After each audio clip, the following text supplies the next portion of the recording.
Welcome to another edition of In the Artist's Words. I'm Andrew Martin, and we're coming to you from the William Campbell Contemporary Gallery in Fort Worth.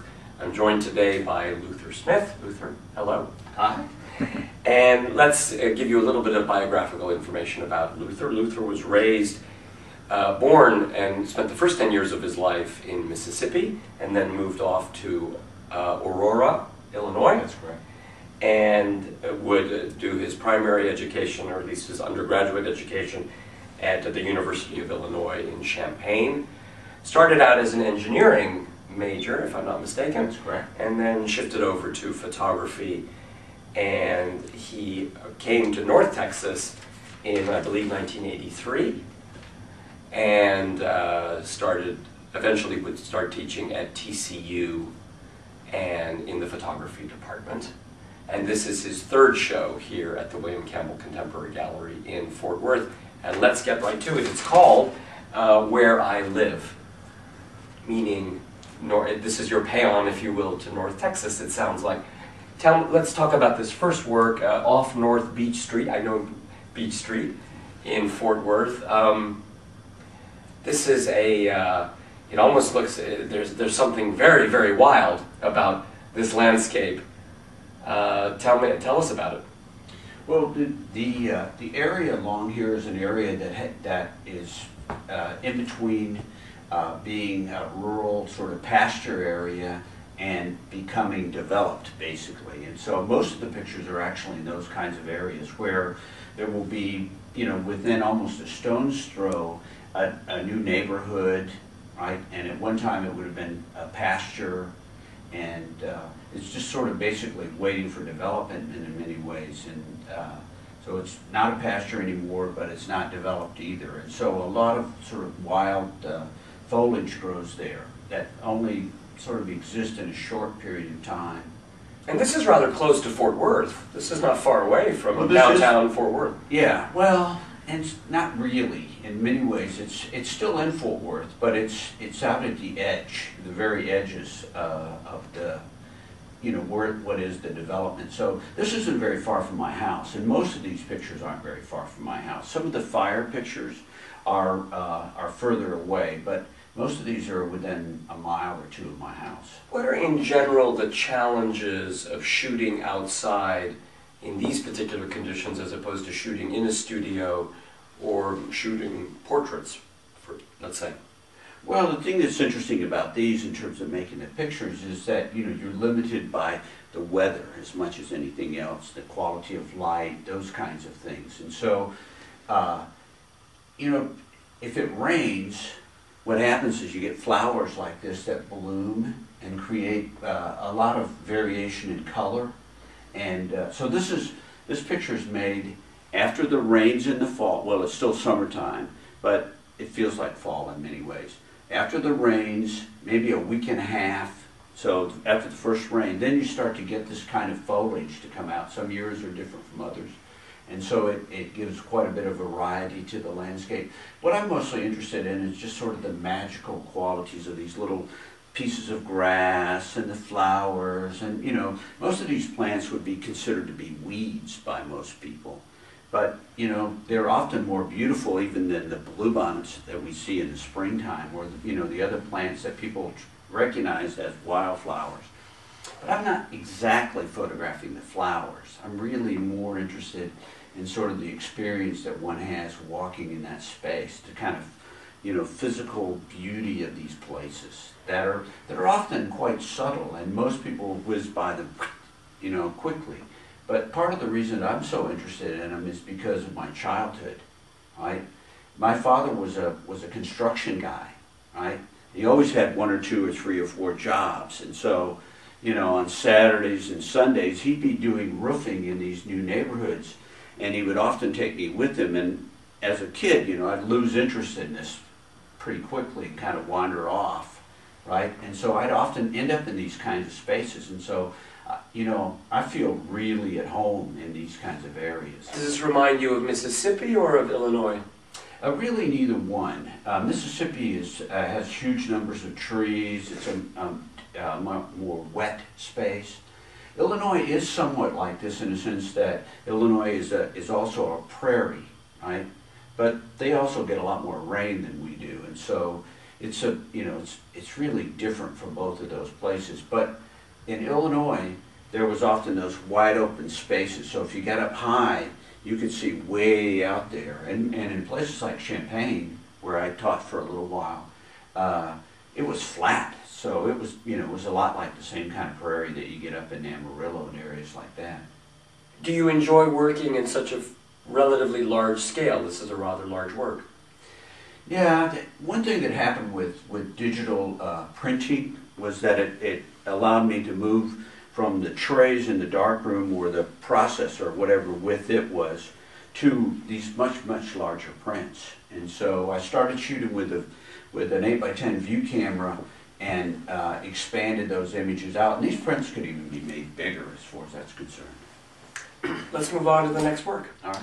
Luther, let's talk about this work. There's a sense of real devastation here.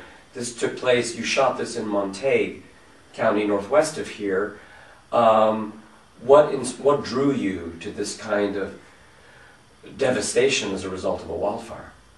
Well, I think part of it has to do with the landscape in this area really is determined by a kind of a continuous and regular series of fires. Before Europeans came here, the fires would happen every once in a while, and that's why it was mostly grassland, and then east of here, of course, were trees. But part of it was the lack of water and those kinds of things. Mm-hmm. So in this area up there, there's not a lot of trees, right? And when a fire starts and the wind's blowing, there's usually enough fuel to really kind of create this unbelievable damage. And it's heartbreaking in many ways. And I always feel sad about photographing in these places, but there's something about the devastation that has its own kind of physical beauty. I mean, I don't, if somebody who owns this place shows up, I spend a bunch of time kind of like, commiserating with them about their loss. But, so I don't want to really offend anybody with these pictures, but at the same time I want to make some pictures that deal with the complexities of life as opposed to just, making pictures of flowers and things like that. I mean, it's like, I want the photographs to talk about something more interesting and more complex. And for me, things like this little car, you can see this car it would be an antique if it was restored, right? And so for me, it kind of shows this kind of hope and dream that people in a very, limited financial situation had for themselves. And it tells you a lot about what's going on there. And the thing about it for me is you can see even the trailer itself has melted, right? So its shape is no longer that shape that it was before. And so it talks about those dreams, and it talks about the process of life that's not always really pretty or easy to take. I mean, you're really chronicling here, one of the things that you're chronicling is sort of the force of Mother Nature and how, in some ways, how powerless we are against it, no matter how sophisticated we might be. Yeah, I think the thing is about pictures like this is they require you to look at the world in a way that's not simple or easy. It's just, it's like, I remember a friend of mine once said, these are pictures that indicate that God has a mean streak. The predominant tint, if you will, from this very, very photoreal, obviously by definition, photograph, is kind of a bleached out white and gray. Do you, what are you trying to convey with that? That's the predominant sort of shade, that's sort of the shade of destruction? Yeah, I understand what you're saying, and I don't have an easy way to talk about that really, but there's something about it that's like a pull, and you can tell where it really got hot because those areas turned sort of this kind of cyan white color that's really very strange, and it's almost like it turns the scene to a lower saturation of color or something. It's just amazing what it does. And you can see it in the comparison between what's happening in the background and then what's happening in the foreground. were these trees, was this shot in the fall, or were these trees burnt away, their foliage was burnt away by the fire? Do you recall when this was shot? God, I don't remember the exact time period, but you can see that the trees, you know, some of them are full and some of them aren't. So I'm thinking it must have been springtime. Mm-hmm. So despite that season of renewal, this is really a photograph of a kind of end of life in some ways. Yeah, and you know, probably what happened is these folks would have collected a lot of stuff and had it sort of around their yard, and so they would have not had much of a fire break either, because there would have been a lot of plants that had grown up between it, and those would have been dead plants that were easily catch on fire. So it was just, you know, created a kind of devastation for them personally that's really hard to look at and deal with. Do you feel that there's almost a role of memorializing what was once there? That this particular series of photographs plays that sort of role of memorializing? I think that's right. And I also think that there's like a little bit of, like the early part of my life, when I was a small child in Mississippi, there wasn't a lot of stuff in the world. The amount of stuff in the world really was limited, and now there's a lot of stuff, and you just see the residue of all that stuff in this picture, right? And, you know, I think there's a kind of a statement about what it's like for us in the world, you know. It's like we can have all this stuff, but at the end, there's not much left. The stuff doesn't matter much, you know. Yes, indeed, indeed. Sort of the ephemeral nature of stuff. And powerless against Mother Nature when Mother Nature decides. The name of the artist is Luther Smith. The name of the exhibition is Where I Live at the William Campbell Contemporary Gallery in Fort Worth.